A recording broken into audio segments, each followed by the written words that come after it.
Well, while many people in the presidential front are worried about swing states, we here in East Baton Rouge Parish are trying to watch this swing district. That's right, Metro Council seat District 1 is up for grabs with 3 hungry challengers.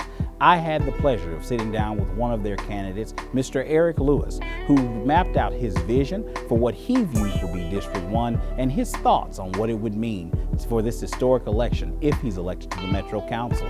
Join us live now in this interview here on The Hideout.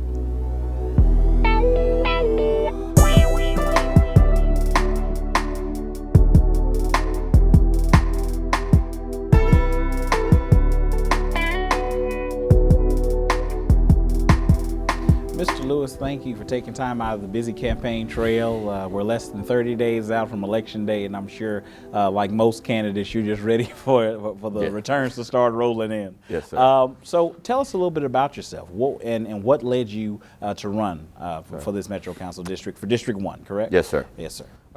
So I am originally from Baton Rouge. I grew up in the northern part of the parish, attended Glen Oaks High School, went to Southern University, graduated from Southern in electrical engineering, and then moved to Dallas, Texas. Had a job offer to work for Texas Instruments. So I stayed there. I think we were there for like 4 years, and then had another opportunity to move closer to home to Alexandria. So I was there for about a year and a half, a couple years, and then eventually we moved back to Baton Rouge.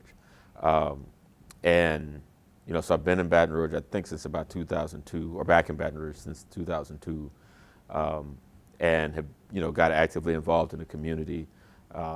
Continued to work professionally, always worked for companies like outside of the state. So it's interesting, like everything that's going on with COVID-19, I've worked remotely for like a number of years. So that's kind of been interesting. But in moving back here, began to get involved in the community.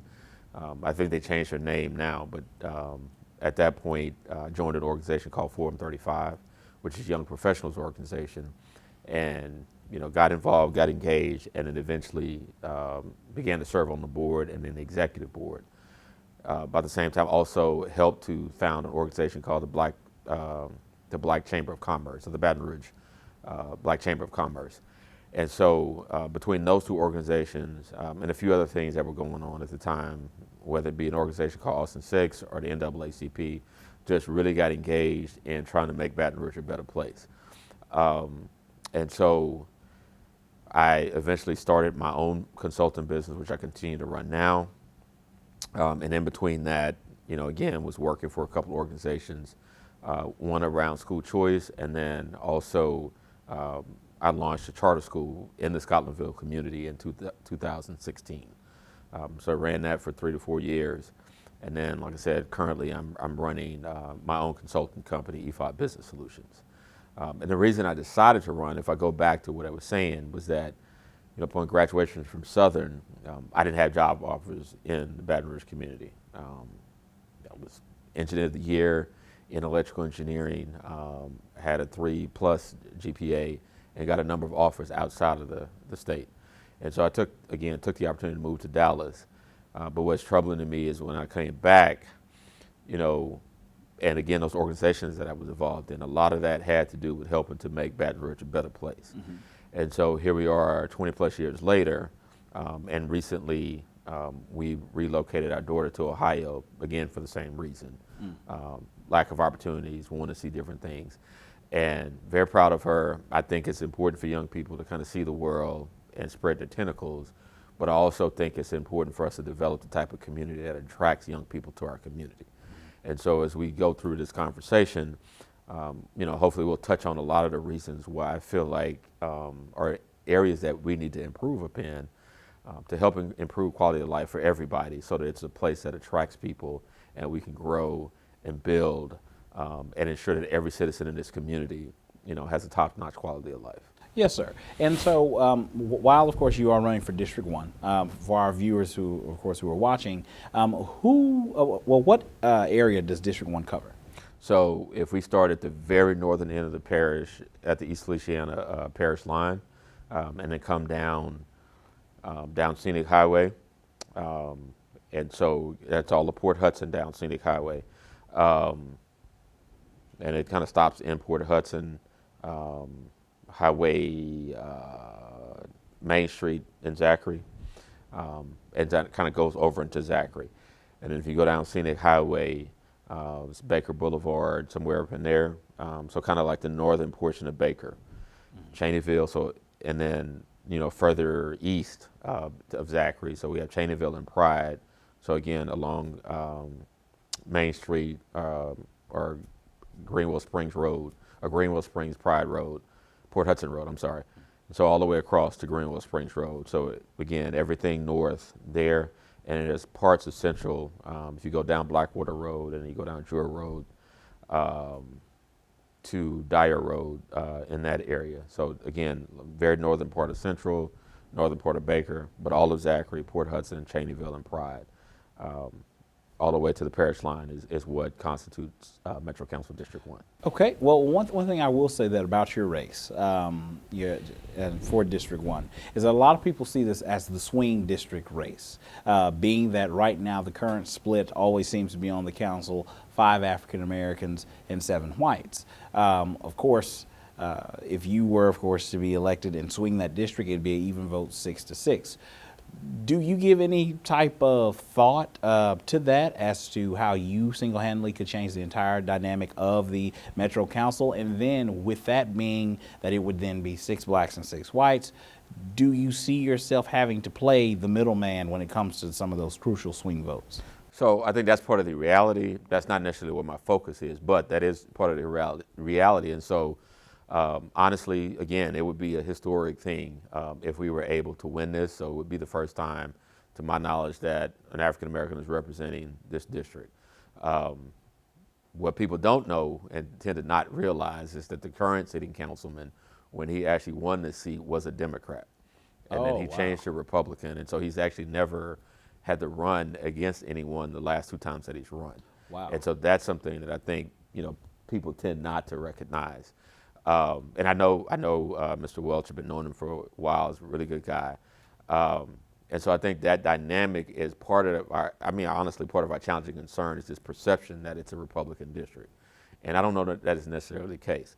But so I will say that, the growing rancor and discontent and divisiveness that's happening on a national level, we want to make sure that doesn't infiltrate. And, obviously, like you've seen issues because you brought up the 7-5 split. And there have been things over the years where that's obvious. But I think we have an opportunity to set an example and not allow that type of divisiveness to tear our community apart. And so in addressing your question, I think I've always been the type of person that can work in different settings. Again, I graduated from HBCU, went to go work for Texas Instruments. It wasn't like, we had a majority black employee population. And so working in corporate America, like I've always worked in diverse groups. But I also think that for me, it's important for people to be able to come together. Like one of the themes that we talk about frequently within the campaign is collaboration. Mm-hmm. And so I think that's going to be key. And so part of the reality that I understand, and that I don't know that everybody in the larger community may necessarily understand, is a lot of the issues that we have in quote unquote Baton Rouge, like some of those same issues are going on in Zachary and in Baker and in Pride, Port Hudson. And so that commonality, I think, is what we need to build upon. And so if I think back to what our platform is centered around, like we're looking at collaboration around youth development, economic development, public safety, infrastructure, and educational attainment. Again, issues that I think impact everybody in this parish. And so there's common ground that we need to be able to drive forward. And I think those are some of the key issues that have held our community back. But I would say also at the same time that I feel like because, I've had my offices for my businesses, my kids traverse this community. Again, I ran a school and those kids live throughout the parish. And so while I would be elected to represent Metro Council District 1, I think it's important to understand, and I feel like it's important for the entire council to view it this way, is that every district matters to us. And so we don't have a mall in District 1. And so to shop and things like that, I'm going down to South Baton Rouge. Right. I go to Southern's games in District 2. My parents live in District 5. I have a brother that lives in District 7. So every district touches me. And so I think it's time for us to kind of get away from this parochialism and fighting for our district and understanding that what benefits District 1 benefits the entire community, Right. and you can repeat that through the other 11 districts. Now, it's interesting when you talk about economic development, because in your backstory, you said that you helped develop or created the Black Chamber of Commerce. Now, I have to be honest with you. I've only been living in Baton Rouge since 2012. Yeah. So when was this chamber established? And especially when there's been so much surrounding, just trying to get a push for economic advancement for African Americans, African American businesses, establishing more African American banks. Why do you think that's not more widespread or widely known, that there's a Black Chamber of Commerce here in East Baton Rouge Parish? Yeah, so the story of the chamber, I think, answers your question, to be quite honest with you. So I want to say that we were formed around 2003, 2004, and then about 2008, like, we kind of disbanded. And it's a lesson for business owners, nonprofit directors, but it's also a reality of, like, where we are as a city. And so some of the things that we were challenged with was this idea of, why do we have to have a Black chamber? And, like, that's just honest. And so those were questions that we dealt with, like, constantly. Or why can't you just join, the traditional chamber? And we don't need to get into, like, all of that here, but, like, the history of it is what that, like, we had to fight against and we dealt with. Mm-hmm. And so we eventually came to a point, and we were literally working with the area chamber. Had great relationships with the CEO at the time, Stephen Moray, and the current CEO, Adam Knapp. And so we actually, were able to work together and collaboratively on some things. And then it came to a point, and I don't know if you've heard about the Fair Share program that, it's kind of come up, I guess, recently with different campaigns. And so that was an item that was on our agenda. We had, and I literally have photos, I'll send you some. We met with, as a Black chamber, we met with the incoming council. I want to say it was in 2008, so we probably lasted a little bit longer than that. So it was the 2008 council, and Mayor Holden, we met with them, presented our agenda, our concerns, talked through how we wanted to work with them to move the community forward. And so I think out of that, we kind of put together a plan, and in collaboration with the College of Business at Southern University, we did a survey of minority and small businesses in the community. And then from there, credit to the ladies that were on the council in 2008, I believe it was, they then proposed this Fair Share ordinance. And so we were on the advisory council, or there was a task force. We were on the task force. We had representation on there. But if you could see the contention about, again, why do we need to, like, be in set-asides and all of these things? So the language and the verbiage is just, again, I think a lot of reasons why we have challenges retaining people in this community. It was very aggressive language versus where you would see in other cities where they have established programs. And so if you do the research as a part of the task force and support of the ladies, we had a lot of challenges with that. And so subsequently, I think in subsequent years, because we had a couple contracts with the city, and the funding that we had contracted with the city, everything was then shifted to the area chamber. And so when I say that this is a lesson for small businesses or nonprofits, probably 75% of our funding was coming from the city. And when we lost that contract, we lost funding for our organization. And I'm not ashamed of that. That's the reality of what happens too often. So therefore the Black Chamber of Commerce is no longer. No, we officially disbanded after we lost that funding. Okay. Do you think that would be something that you would definitely try to bring back, or try to, well, of course, if you would be elected to the Metro Council, try to have more of an expanded role and bring in more stakeholders so that can not only come back into fruition, but be sustainable? Yes, I've said repeatedly that, so part of the goal was to kind of be an advisor and bring other people on to kind of carry the vision forward. And so we honestly, we failed in that aspect as well. But I definitely think that we need to have a similar organization in our community. And it needs to be focused on advocating for Black businesses. We have a population that, between the parish and the city of Baton Rouge itself, hovers around 48 to 50% African American. We have the largest HBCU system based here in our state. We have a ton of kids that are graduating from Southern University and leaving, the city. And so excellent entrepreneurship program in the School of Business at Southern. And so we should have greater representation, not only just in the corporate sector, but in the small business. And I think for me, from an economic development standpoint, that is how we grow opportunities, by flourishing small businesses and helping them to grow, seeding them, helping them to grow so that they can begin to hire people in our local community. Well, let me tell you something. As a young professional, as myself, I can definitely relate to, sometimes you're just sitting around here in Baton Rouge and you kind of ask yourself, well, what's really keeping me here?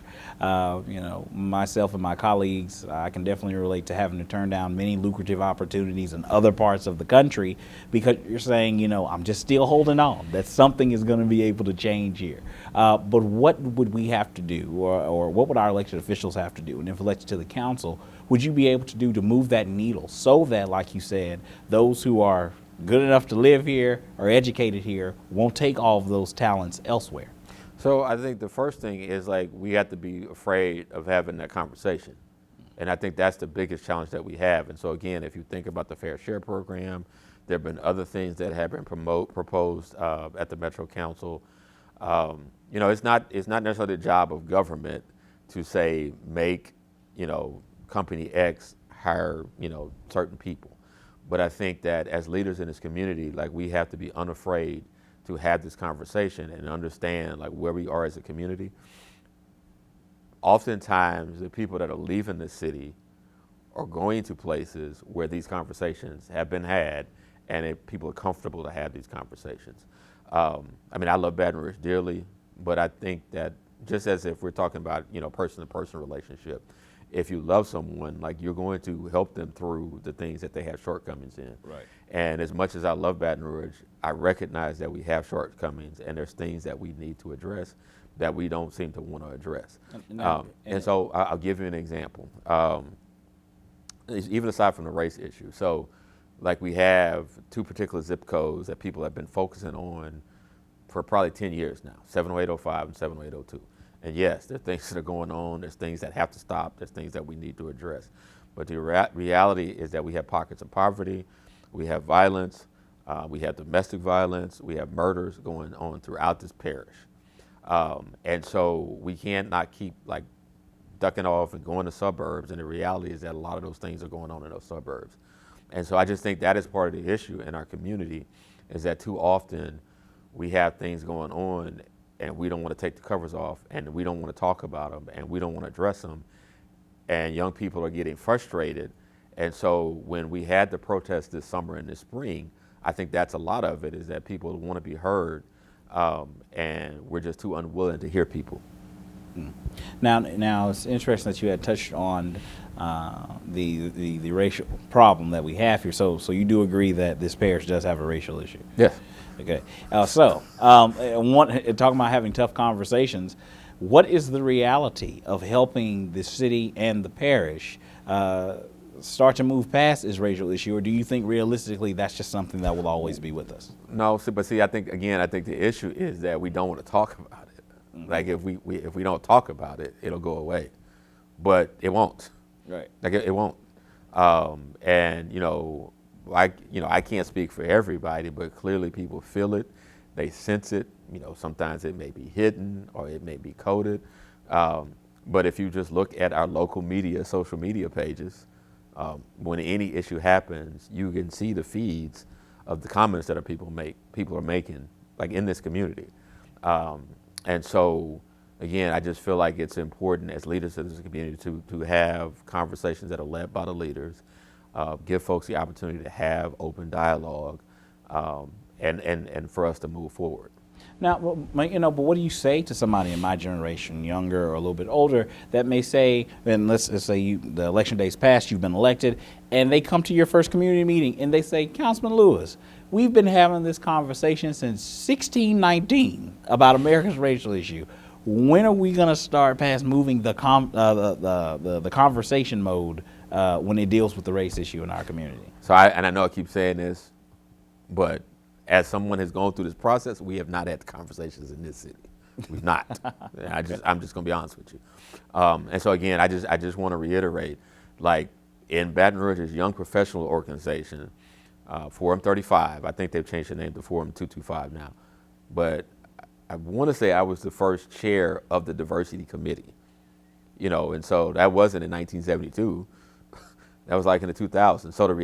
So the fact that young professionals felt the need to create, an entity to have those conversations tells us that we have not been having those conversations. The YWCA, and I think it's been spun off to another organization, has been doing dialogues on race, which I think is a very excellent program. There's been business leaders that have participated in it, but I'm talking about like that level conversations or the types of conversations that we need to have. And so when you give me the example of a young person coming to me, I want to reflect back on something that I experienced, coming up. Again, I was married with young kids and still trying to do things to help improve this community. But there was a councilman at the time who told young people that if you don't like the way things are done in this city, get on I-12 and keep going. Or I-10. I'm sorry, get on I-10 and keep going. Oh, wow. And so, again, this wasn't in 1972. And so I'm a very impatient person, but I think it's also important for us to understand that this evolution that's taken place, like Baton Rouge has to catch up into this evolution. And so if you've had the opportunity, like again, I lived in Dallas, and I think it was from 96 to 2000 or so when we lived in Dallas, and took my son back. I want to say it was last summer, and that's not, but that's 20 years or so. Right. Like, it was just a completely different world in that time span. And so while we're doing a lot of great things in Baton Rouge and we're making progress, I feel like we're being outpaced by other communities. Yeah. Well, to get where we're trying to go.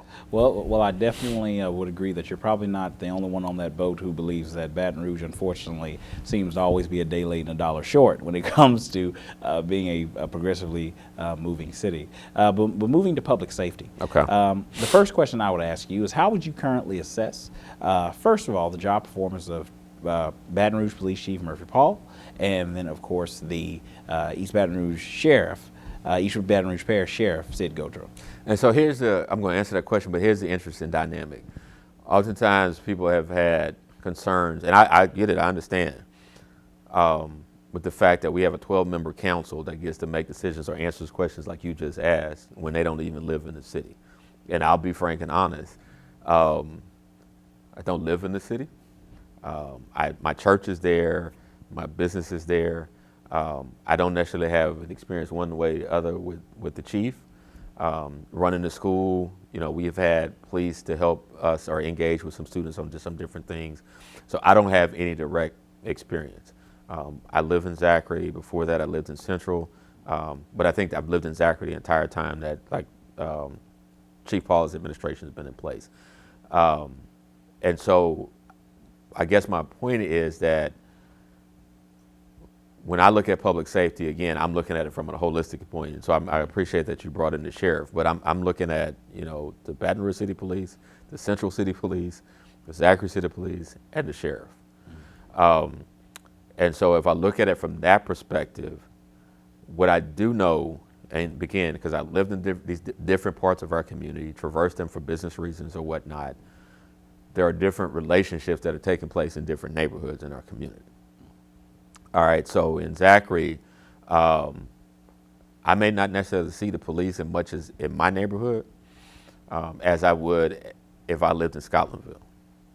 All right, and so here's an interesting dynamic. So when we started our school, we chose not to have school resource officers, given the kids that we were recruiting and going to be serving in a relationship we knew that they probably had with law enforcement. What's the name of the school? Apex Collegiate Academy. Okay. All right, and so given the relationship that we knew that kids likely had with law enforcement, we chose not to have resource officers. We didn't want kids being scanned and checked and stuff coming into school. And the only time we brought police into was for motivational speakings or things like that. And so if you look at the school resource officers in Central and Zachary, like the kids know them just as if they were teachers. I think that one of the resource officers in Central used to coach the kids. Oh, wow. And so I think, parish-wide, and I think, there's some positive things that I've seen the sheriff do. But I think parish-wide, we have to take a very much holistic and community-oriented approach to policing. And it's not to be soft on crime, but ensuring that we're building relationships with our people so that things aren't so combative and that they're willing to work with the police. I also feel like there's a responsibility on both sides. And so I do believe that we have to hold the police accountable for their actions. Anybody that receives government funding needs to be held accountable. And so that's just how I am from a principle standpoint. But I also think that, within our communities, like we have to take responsibility and own up to the things that are happening. And so whether it be young people, older people, whoever, like if people aren't doing what they're supposed to do, like we have to own up to that and, work as a community to address some of those issues. I don't think people just wake up in the morning. There may be some cases, but for the most part, like I don't think a lot of people just wake up in the morning and decide to go do a crime. I think there's things that happens that builds up to it, whether it be character traits or things that are going on in their life that get them to the point. And so I think we have to, as a community, be cognizant of that because we don't want everybody's relationship with the police to be in bracelets. All right, and so as part of our public safety and all of the other things that we're talking about, we need to make sure that we have programming in place, whether it be with our school system, nonprofit organizations, to help address a lot of the issues that are going on. I think the common theme or example that's come up recently is we have a ton of people that are being arrested when the reality is that they should be in some type of mental or substance abuse type service. And so again, as community leaders and elected officials, we need to identify ways that we can provide that level of support to ensure that somebody that's homeless and is begging for money is not being locked up and sent to jail. And again, there are certain parts of our community where you don't have a high level of those types of things happening. Right. All right. And so again, we have to have those types of honest conversations. Now, in terms of education, which seems to be a very high passion of yours, saying that you created your own charter school. But what is your answer or solution to those who aren't going to go to college, who say, you know what, I'm going to go ahead, do my first to the 12th grade, get my high school diploma, and I'm ready to work. I'm ready to go out there and hustle and do what I have to do. What opportunities, I guess, would you try to strive for and try to put into place for those who don't want to necessarily go to college but are hungry just to be career ready? All right. So a few things. So one, oftentimes people will say that, as a city council member, I really don't have anything to do with education, and that's not true. I mean, the city funds Head Start centers. Right. So we have to take an interest in education, and the reality is that the kids that are going to schools in our community live in our community, and they can either be the ones that are producing results in our community or causing us challenges. And so I do think we have to have an active role in education. Secondly, to your question, I think the first thing is oftentimes children choose certain paths only because of what they've seen. And so I don't necessarily agree with this idea that everybody's not meant to go to college or kids choose not to go to college. And that was one of the things with our school. A lot of the kids had never even been on a college campus, so why would they choose that? And the only thing that they knew about college is LSU football. Right. And kids live right near Southern. Right. And the only thing they knew about college was LSU football or Alabama football. And so I'm not suggesting that college is for everybody, but I think it's important for us as a community to give children every tool that they need so that they can make those decisions for themselves. And that's what we always told our kids. So we pushed our kids to college, prepared them for college, put it in their mindset. But at the end of the day, we wanted to make sure that that was a decision that they made and not that someone else made for them. And so when they get to the 12th grade, to answer your question, so when they get to the 12th grade, in my mind, and they make the decision that they don't want to go to college and they want to go on a different path, there are also still a number of high-paying careers that children can pursue. Some that they can get certification in high school and begin working. I do, with my company, I do app design. I mean, honestly, that's not necessarily something you need to go to college for. You do take programming classes in college and in high school. And so that's an example of a high-paying career that someone can have, either as an entrepreneur or working for Apple or someone like that, that they can pursue. But I think the key to that is, And again, it's no knock to the traditional issues and issues in our community, but this is yet another example, is that as leaders, we have to create and bring those opportunities to our children. And so there's a vast number of computer-related or tech-related careers that don't necessarily require that you go to college, but we have to expose our children to them. And so I think that is my thing, is that, again, as things can continue to evolve in the global economy that we live in, we need to make sure that we're continuously exposing young people to these opportunities, not so they can leave, but so they can create those opportunities here.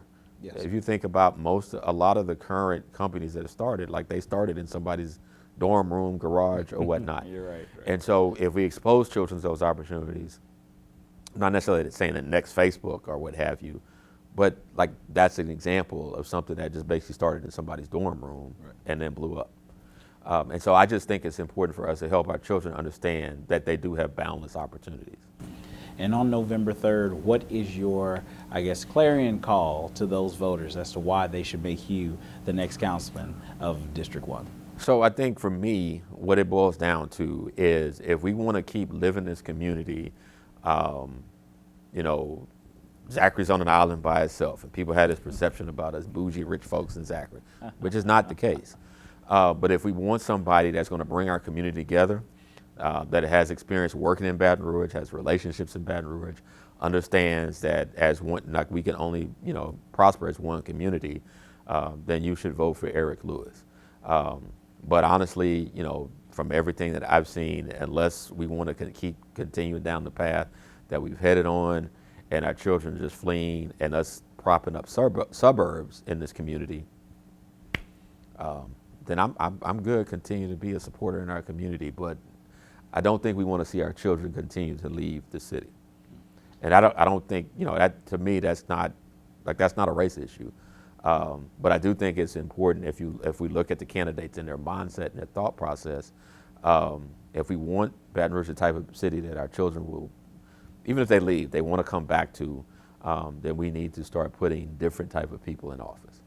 Well, thank you so much, Mr. Lewis, and we wish you well on November 3rd. Appreciate your time. All right, thank you for having me.